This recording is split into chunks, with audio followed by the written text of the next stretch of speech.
this is not a balanced budget as it's being sold as. You have about $8 billion worth of cuts and about $16 billion worth of solutions, revenues. And so that doesn't sound like a real balanced way. I mean, we have to look at it a little more detail and see where it is, but it's a difficult budget.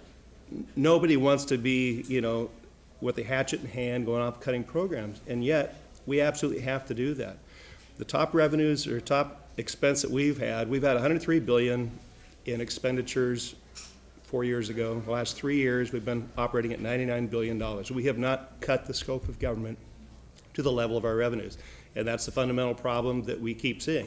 We talk about Groundhog Day. What we see today is nothing different than it was last year, the year before. We're talking about the same things, but now Governor Brown is embracing some of the solutions in the past.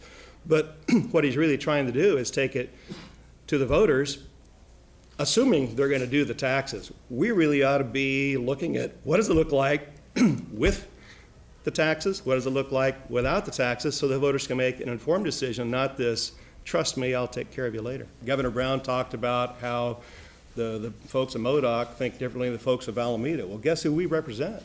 We represent Modoc. And our voters don't have an appetite for it. And it's not just ours, it's the state. I mean, when they passed this in the last election, they didn't pass the VLF tax for parks. They did make it more difficult to raise fees. They have been wanting us to be fiscally responsible. And this budget, while it's a step in the right direction, has a ways to go. So to say that, you know, we'll do the cuts that we should be doing anyway, and by the way, now we feel entitled to have this tax increase, that's all backwards. The voters want us to take care of it. In fact, they gave the majority party what they've been asking for all these years, which is the ability to get a budget with a majority vote. So now we have a Democrat governor, we have a majority vote budget, and all of a sudden they need us because we've been the whipping boy in the past, and they're trying to find a way to make us the bad guy again. Well, our voters, we don't believe the state of California voters have an appetite for raising taxes.